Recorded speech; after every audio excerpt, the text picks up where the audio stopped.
post-secondary education can include anything really that happens after secondary education. So, in other words, anything after high school. We've already talked about professional technical training, which could be during high school or after. So now let's talk about colleges and universities. Now, colleges refer to 2 or 4-year institutions. Usually, if you say a university, that implies that it's a 4-year. There are a number of degrees that you can get. There's an associate's degree, which is a 2-year degree after high school, a bachelor's degree, which is 4 years, typically 4 years after high school, or 2 years after an associate's degree. And those associate's and bachelor's degrees are the 2 main degrees that are offered for that are considered undergraduate education.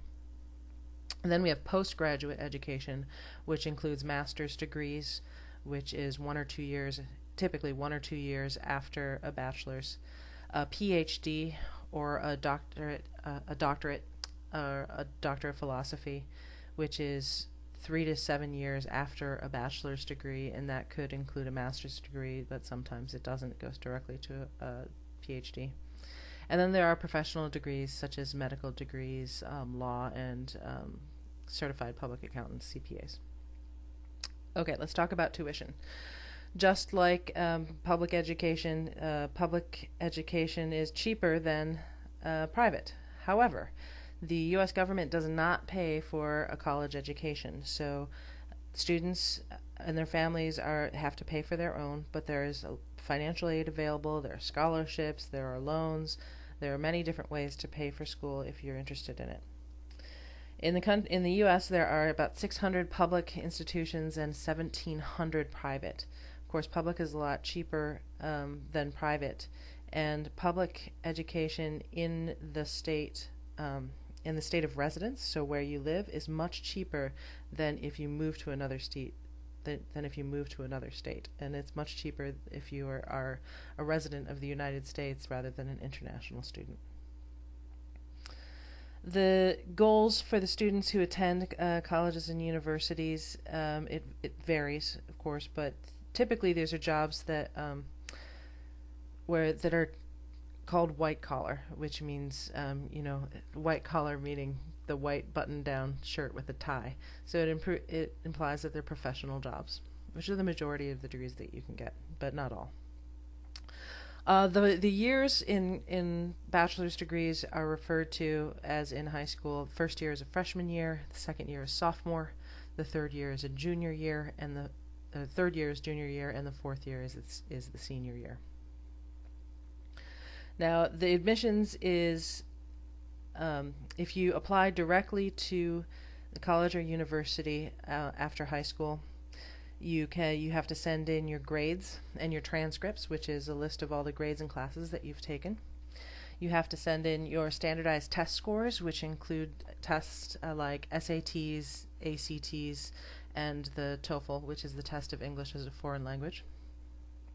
You may have to send in recommendation letters from teachers and others, like work supervisors, things like that.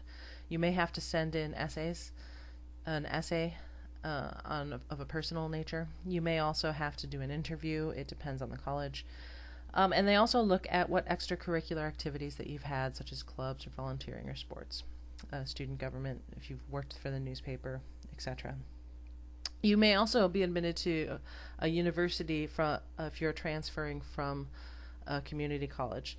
And in the state of Washington, we have what we call the direct transfer agreement, and there are certain things that will admit you to the University of Washington in the area if you have a certain GPA, if you've met the certain credit requirements, a distribution requirement for which classes you've taken, and things like that. You should talk to an advisor if you're interested in doing that.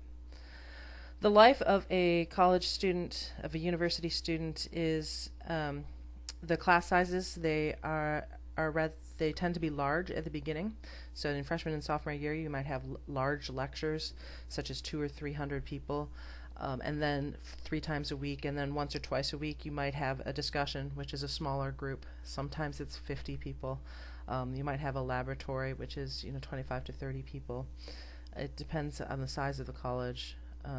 etc. The private colleges tend to have smaller class sizes, of course. The typical students at the university, most undergraduates are about between 18 and 22 years old. The majority are full-time students. Some may work part-time. And the Americans often go away and live on campus for the first couple of years in dormitories, or they might live off campus in apartments. The social life at the college or university is it can be varied, of course, as varied as the people are who attend there. But a large part of it are athletics, so there's a big support for all the sports teams. American football, of course, being one of the largest, with basketball. There is what we call the Greek system. These are fraternities, which are organizations for men, and sororities, which are organizations for women.